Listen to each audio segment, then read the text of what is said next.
Bonjour! Aujourd'hui, nous allons trouver ensemble votre vraie nature. Vous autorisez-vous progressivement à rêver de certaines choses auxquelles vous n'auriez pas osé penser avant de commencer cet accompagnement? Si c'est le cas, bravo! C'est que vous élargissez déjà vos perspectives professionnelles.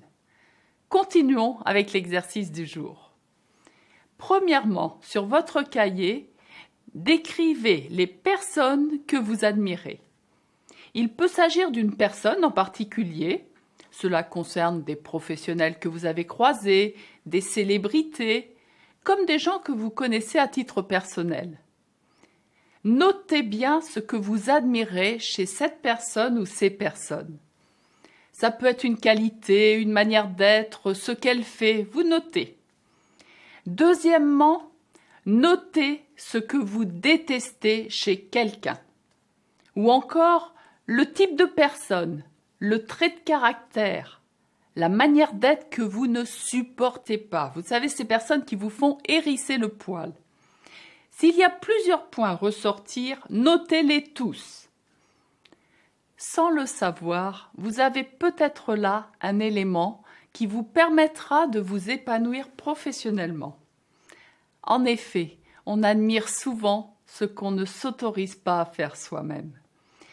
Nous avons vu lors du 5e jour d'accompagnement que nous avons une personnalité à la naissance et après une autre de composition. Et il peut arriver que la personnalité secondaire inhibe en partie notre vraie personnalité. Or, c'est en tenant compte de notre véritable nature qu'on a la motivation, qu'on est heureux et qu'on se donne de l'énergie. Si je vous fais vous interroger sur les personnes que vous admirez, c'est pour valider que vous n'avez pas là un interdit de faire quelque chose qui vous plaît tellement. Je vais vous donner un exemple concret pour vous aider à décrypter les réponses à cet exercice. Patricia, une femme de 38 ans, travaillait dans la logistique. À cet exercice, elle répond qu'elle admire les acteurs comiques. En disant cela, elle a la larme à l'œil. Elle ajoute qu'elle ne supporte pas le côté complètement disjoncté de Cyril Hanouna. En fait, il s'avère que cette femme était très spontanée. Elle riait beaucoup étant enfant. À force d'entendre « arrête de rire comme une folle », elle a enfoui sa personnalité rieuse pour adopter un côté sérieux et triste jusqu'à embrasser un métier qui ne lui plaît pas. Seulement, sa vraie personnalité est rieuse. Son admiration pour les comiques le valide.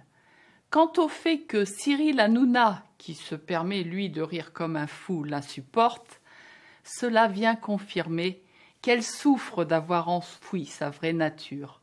Avec cet exercice, vous abordez un point important qui vous permettra peut-être de retrouver votre vraie nature. Consignez-le précieusement dans votre cahier afin de penser à le prendre en compte dans l'élaboration d'un projet professionnel qui vous ressemble. Merveilleuse exploration à vous!